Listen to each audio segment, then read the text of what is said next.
एक स्टोरी को हम जानते हैं रूत की। नियोमी, उसका पति। वचन कहता है जब आप रूत की पुस्तक पढ़ते हैं कि जब बैतलहम में, जब उनके घर में अकाल पड़ा तो वो मोआब देश में चले गए। बैतलहम ऊंचा है, मोआब नीचा है। स्पिरिचुअल मतलब है जब आपकी स्पिरिचुअल, आपकी आत्मिक, आपकी क्रिश्चियन लाइफ में कोई दिक्कत होती है, आप उस दिक्कत को मोआब जाकर, अपनी आत्मा में नीचे जाकर, प्रेयर लाइफ को बंद करके, खुदा के वचन को तोड़कर उस प्रॉब्लम को सॉल्व करने की कोशिश कभी मत करें।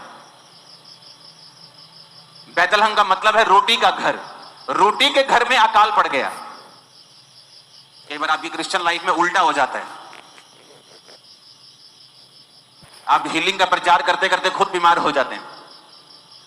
इसका मतलब यह नहीं है कि परमेश्वर का वचन खत्म हो गया या उसका असर खत्म हो गया या वो नाकाम हो गया। इसका मतलब यह है कि परमेश्वर आपको कुछ सिखाना चाहता है। अब जब वो मोआब देश में चले गए, उसका पति मर गया। उनको अकल आनी चाहिए थी कि जिस मौत के डर के मारे हमने अपना देश छोड़ा, यहोवा की आराधना करना छोड़ के उस देश में आ गए जिससे परमेश्वर नफरत करता है, वो मोआबी जाति में आ गए जो बाप और बेटी से पैदा हुई थी, जिससे परमेश्वर नफरत करता है। उस जाति में हम आ गए, अपनी आत्मिक जिंदगी को छोड़ दिया, पर समझ नहीं आई। पति मर गया फिर भी समझ नहीं आई। कुछ लोग ठीक होते हैं, जब परमेश्वर सजा देता है वो उसको समझते हैं कि नहीं ये परीक्षा होगी, लेकिन कई बार वो परीक्षा नहीं होती, परमेश्वर ने कुछ दिखाता है, फिर भी वो समझी नहीं। और अब उसके दोनों बेटे मर गए और वो खाली हो गई और सिर्फ अपनी 2 बहुओं के साथ हो गई। और फिर उसे समाचार मिला कि तेरा अपना देश बहुत प्रॉस्पर हो रहा है। तो वचन कहता है वो सोचने लगी कि मैं बैतलहम वापिस जाऊंगी। जब वापिस जाने लगी, दोनों बहुओं को बुला के पूछा कि बेटियों तुम वापिस चली जाओ, मेरे पास कोई पुत्र नहीं है कि मैं तुम्हारी दोबारा शादी कर दूं, मेरे पास कोई बेटा नहीं है, ना ही मैं पति करूंगी कि उसका मेरे बच्चे हों और फिर तुम उनसे शादियां करो। क्या उनके सियाने होने तक तो तुम आशा लगाई रहेगी? तो वापिस चली जाओ। तो वचन कहता है जेठानी वापिस चली गई, ओपरा वापिस चली गई। उसने संसार को चुना, पति के सुख को चुना, पर उसे यह मालूम था कि मेरी सास जीवित परमेश्वर को मानती है। कई बार आप ऐसे क्रिश्चियन घर में चले जाते हैं जो खुद तो परमेश्वर को नहीं मानते होते, जो खुद तो परमेश्वर के खिलाफ हैं, लेकिन एक जन उस घर में ऐसा चला जाता है जिसको पता होता है कि ये परमेश्वर तो जीवित है, लेकिन ये आदमी सारे गड़बड़ हैं, ये नहीं मानते अच्छी तरह से परमेश्वर को। लेकिन जिस परमेश्वर के पास मैं आई हूं, ये वाकई जीवित परमेश्वर है। तो रूत ने क्या कहा? रूत कहती मैं तेरे संग चलूंगी, तेरा परमेश्वर मेरा परमेश्वर होगा, मृत्यु के अलावा कोई भी मुझे तुझसे अलग नहीं कर पाएगा। तेरे लोग मेरे लोग, तेरा प्रभु मेरा प्रभु। और जब सास नियोमी ने देखा कि ये जो कह रही है दिल से कह रही है और अपने फैसले पे अडिग है, तो वचन कहता है कि वो मान गई कि ठीक है तू मेरे संग चल। वापिस पहुंचे। जैसे वो नगर में वापिस पहुंची तो पूरे नगर में वचन कहता है हलचल मच गई। ऐसे ही लिखा है, हलचल मच गई। हलचल मच गई तो लोगों ने कहा देखो नियोमी आई है, नियोमी आई है। और नियोमी ने क्या कहा? मुझे नियोमी ना कहो, मुझे क्या कहो? मुझे मारा कहो। मैं कड़वी होके वापिस आई हूं। क्यों कड़वी होके आई हूं? क्योंकि मैंने अपनी स्पिरिचुअल लाइफ पर ध्यान नहीं दिया। मैं अपनी जिंदगी के मसलों को सॉल्व करते करते, मेरा परिवार अपनी जिंदगी के मसलों को सॉल्व करते करते आत्मा के खिलाफ हो गया, वचन के खिलाफ हो गया, संगति के खिलाफ हो गया। और देखो जो कुछ हम पाना चाहते थे खुदा को छोड़ के, हम सब कुछ गवा के आए हैं। और मुझे मारा कहो, उसने कहा, मुझे कड़वी कहो, नियोमी ना कहो। लेकिन एक खूबसूरत चीज थी जो परमेश्वर कर रहा था उस घटना के दौरान भी, क्योंकि वो आपका परमेश्वर प्रेमी परमेश्वर है और वो नहीं चाहता आप नाश। वो आपका परमेश्वर जो खूबसूरती पैदा कर सकता है राख में से भी, सिर्फ आपको मुड़ने की जरूरत है खुदाबंद की ओर। आप जब फैसला कर लेते मैं परमेश्वर की ओर मुड़ूंगा, आप सोच लेते कई बार नियोमी की लाइफ में क्या बचा था? कुछ नहीं। बेटे मर गए, पति मर गया, एक बहू छोड़ के चली गई, एक बहू रह गई, कोई कुछ नहीं है लाइफ में, कोई पैसा नहीं है, कोई काम धंधा नहीं, बूढ़ी हो चुकी है। सब कुछ गवा के फिर भी उसने कहा कि ठीक है, मैं परमेश्वर के पीछे चलूंगी। तो क्या हुआ, परमेश्वर एक खूबसूरत चीज उनकी लाइफ में करता है। रूत 2 बाप में जो मैंने आपको वचन सुनाया वो 1 बाप का था, अब 2 बाप का 2 अध्याय का सुना रहा हूं। रूत 2 उसकी 2 और 3 आयत में लिखा है, मोआबिन रूत ने नयोमी से कहा, मुझे किसी खेत में जाने दे कि जो मुझ पर अनुग्रह की दृष्टि करके करे, उसके पीछे पीछे मैं सीला बीनती जाऊं। यानी जो खेत में फसल काटते थे तो फसल जो बच जाती है थोड़ी थोड़ी, मैं उसे बीनती जाऊं, उसे उठाती जाऊं। उसने कहा जा, चली जा बेटी। तो नयोमी ने अपनी बहू को कहा जा, क्योंकि वो कटनी के दिन थे तो उसे मालूम था कि कुछ खाने को मिल जाएगा। इसलिए वो जाकर एक खेत में लवने वालों के पीछे बीनने लगी। जिस खेत में वो संयोग से गई थी वो एलीमेलेक के कुटुंबी बोअज का था। अब यहां पर लिखा वो संयोग से वहां चली गई। कहां? बोअज के खेत में। कौन था बोअज? बोअज नयोमी का एक रिश्तेदार था। और जब किसी के पति, जब किसी का कोई बेटा मर जाता था तो निकट जो रिश्तेदार होता था वो उस लड़की से शादी करके उसके वंश को आगे चलाता था। अब वचन क्या कहता है कि वो संयोग से, अब बड़े ध्यान से समझने वाली बात है, अगर समझ गए ना जीवन सफल हो जाएगा तुम्हारा। अब वचन हम जानते हैं संयोग से कुछ नहीं होता। बात क्या है बीच की, मैं आपको सीक्रेट बताता हूं। अब जिस खेत में वो गई वो बोअज का था। वो एक अमीर था, धर्मी था। और जब उसे बताया गया, जब उसने पूछा कि ये लड़की कौन है, तो उसे बताया गया कि ये नयोमी की जो तेरी रिश्तेदार है ये उसकी बहू है। और उसकी दूसरी बहू से छोड़ के चली गई जब उसके बेटे मर गए। पर ये जो बहू है इसने यहोवा को चुना हुआ है, क्योंकि ये यहोवा परमेश्वर को जानती थी, इसलिए अपनी सास के पीछे चल रही। तो बोअज उससे बहुत इंप्रेस था कि ये एक भली औरत है। अब वो संयोग से नहीं गई। जब आप प्रभु के साथ वफादार होते हैं, इसलिए तो मैं कहता हूं आपकी बुद्धि, आपकी स्किल, आपका वरदान, आपकी पढ़ाई किसी काम की नहीं अगर आपके जीवन में परमेश्वर नहीं है तो। जब वो प्रभु के साथ वफादार है और अपनी सास के साथ रह रही है, उसे पता है मुझे सास को पालना पड़ेगा, अपने को भी पालना पड़ेगा, शादी वो नहीं कर सकती।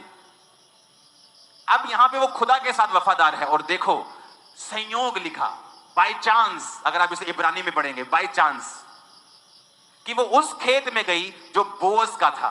और क्या हुआ, उसने आकर अपनी सास को बताया बोअज के बारे में। सास ने कहा ये तो हमारा रिश्तेदार है। जब बात चली शादी की कि बोअज तुझसे शादी कर सकता है अगर वो चाहे, और बोअज से बात चली तो बोअज ने कहा एक और रिश्तेदार है जो मुझसे भी ज्यादा नजदीकी है, उससे बात की गई कि तू उसे छुड़ाना चाहता है, क्या तू उससे शादी भी करेगा? अगर नयोमी के सारे कर्जे को तू चुकाएगा। तो उसने मना कर दिया। तो परमेश्वर ने बोअज को और रूत को एक किया और वो दाऊद की परदादी बनी। अब सुनो ध्यान से, जब वो परमेश्वर के साथ वफादार थी तो बाय चांस उस खेत में गई जो बोअज का था। 3 आयत को फिर से पढ़ेंगे।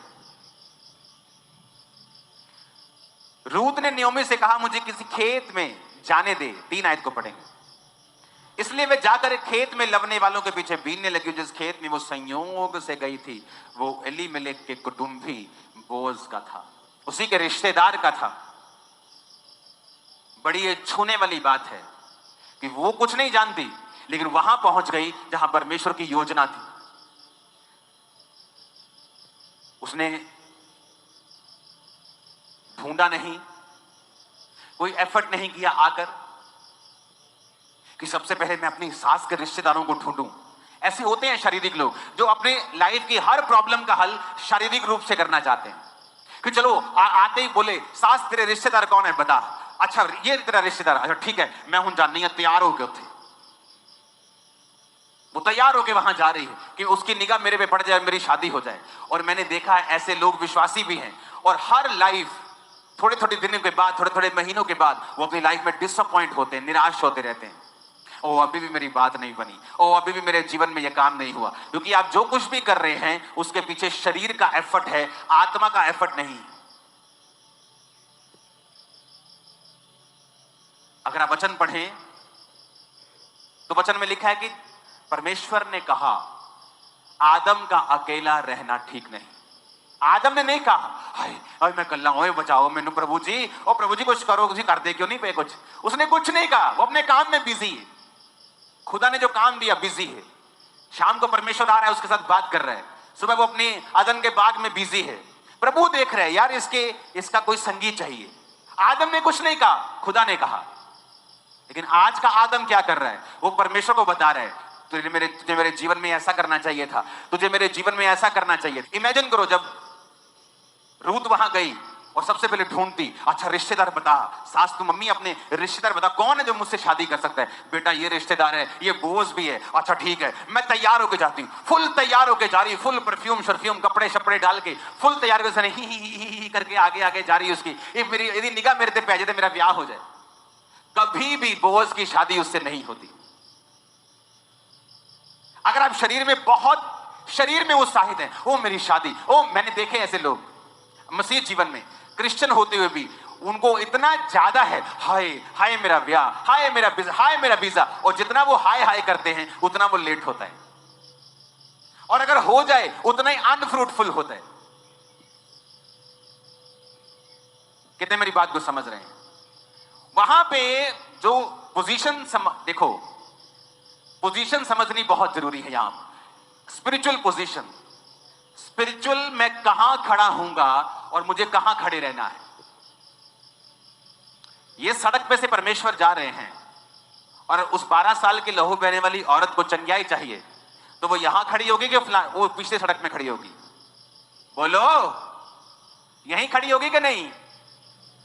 आत्मा में भी पोजीशंस हैं, आत्मा में भी लोकेशन है कि किस लोकेशन पे आप रहेंगे तो वहां पे ही आपकी हीलिंग होगी, वहीं पे बरकत आएगी, वहीं पे आशीष आएगी।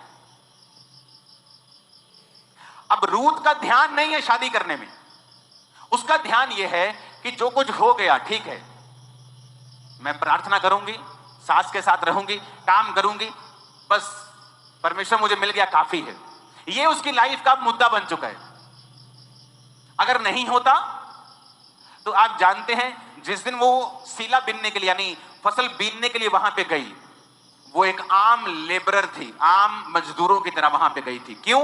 क्योंकि जब उसने आकर बताया कि बोअज ने मुझसे बात की है, कि जब बोअज को उसके बारे में बताया गया तो बोअज ने उसकी प्रशंसा की कि तेरे बारे में मुझे सब बताया गया है कि तू अपने सास और खुदा के साथ तू वफादार रही है। अब ऐसा कर, तू जहां दिल करता है वहां तू बीन और जा और अपने लिए अपनी सास के लिए इकट्ठा कर। अपने नौकरों को बता दिया इसको रोकना मत, इसको तंग मत करना।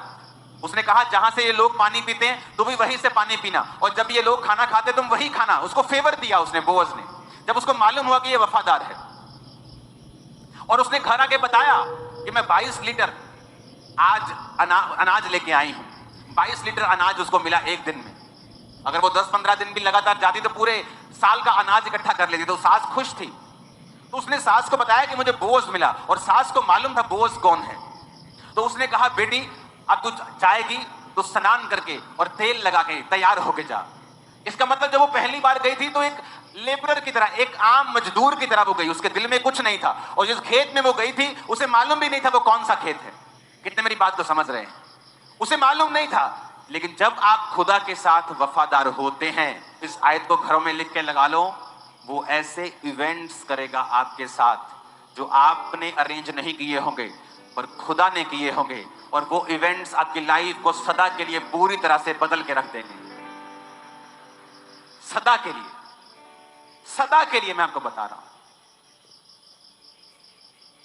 इमेजिन करो अगर अप्रोच उसी रूत की शारीरिक होती। पहले वो पूछती फिरती, अच्छा बोअज का खेत कौन सा है? ओ परे है बोअज, हमें तैयार होके जानी, तैयार होके परफ्यूम शर्फ्यूम लगा के अच्छी तरह से जाती, बात करती, ही हू करके उसको इंप्रेस करने की कोशिश करती। वो कभी इंप्रेस ना होता, क्योंकि उसके दिल में ये यहोवा ने डाला था कि वो उसके साथ अब शादी करे, क्योंकि उसको वो औरत भली जान पड़ी, गुड कैरेक्टर की जान पड़ी थी। आप शरीरों से मसले हल करने की कोशिश करते हैं, आप डिसअपॉइंटमेंट्स के साथ डिसअपॉइंटमेंट आप लेते हैं। हालेलुया। एक चीज मैं आपको पढ़ाना चाहता हूं, यह भी बड़ी जबरदस्त है, यह आपकी लाइफ में एक आस को पैदा करेगा। रूत 3 उसकी 13 में लिखा है, बोअज ने रूत से विवाह कर लिया और वह उसकी पत्नी हो गई, और वह उसके पास गया और यहोवा की दया से उसको गर्भ रहा और उसके एक बेटा उत्पन्न हुआ।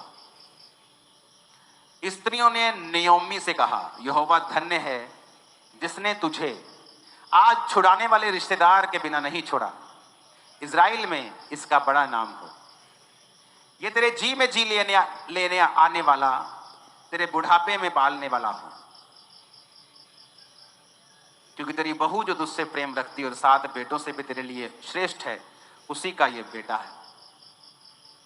नयोमी उस बच्चे को गोद में उठाकर उसकी धाय का काम करने लगी। उसकी पड़ोसिनों ने यह कहकर नयोमी के एक बेटा उत्पन्न हुआ है, लड़के का नाम ओबेद रखा। यिशै का पिता और दाऊद का दादा वही हुआ। 17 को पढ़ेंगे फिर से, 17 से पहले 13 को पढ़ेंगे ऊंची आवाज में, 1 2 3 बोलूंगा, ऊंची पढ़ना, ओके। 17 13 को पढ़ेंगे, 1 2 3। तब बोज ने रूत से विवाह कर लिया। 1 मिनट, दूल्हा कौन भाई? बोलो ऊंची आवाज, बोज। दुल्हन कौन है? रूत। दूल्हा कौन? मैं छटना नहीं, तो टीचर हमें थोड़ा आज, जब तक भी ऊंची आवाज नहीं बोल। दूल्हा कौन? दुल्हन कौन? रूत। 17 लिखा, वो पढ़ांगे। और उसकी पड़ोसिनों ने यह कहकर नायोमी का एक बेटा उत्पन्न हुआ है। पुत्र किदे होया?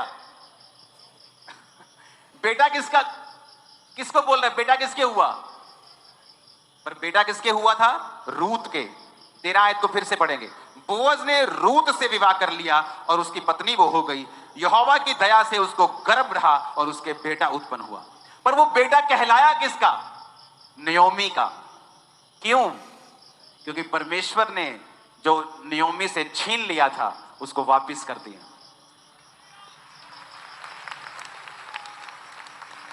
नयोमी सपने में भी सोच नहीं सकती थी, जब उसका पति मर गया, उसके दोनों बेटे मर गए, कि कहीं फिर से कहीं मेरी जिंदगी आबाद हो जाएगी।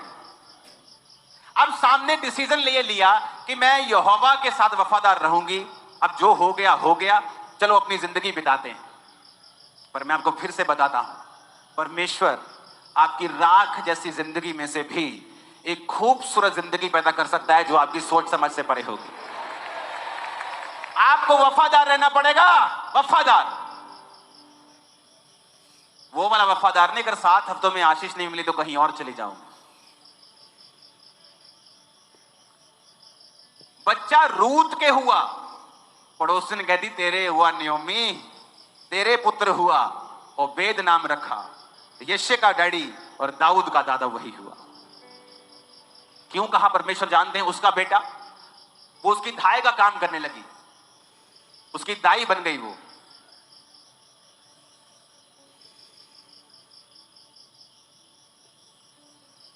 सब, वो उसी को पालने लगी, उसी को दूध पिलाने लगी, उसी को पालने लगी, उसी को वो खिलाने लगी, उसी को पिलाने लगी, सब कुछ वो करने लगी उस बच्चे का। पैदा वो रूत से हुआ, कहलाया नयोमी का, क्योंकि परमेश्वर ने उसको गिफ्ट दिया कि तू मेरी स्पिरिचुअल लाइफ में मेरे साथ तू वापिस आई है नयोमी, ये ले, मेरी ओर से तुझे एक गिफ्ट देता हूं जो तुझे कोई नहीं दे सकता था।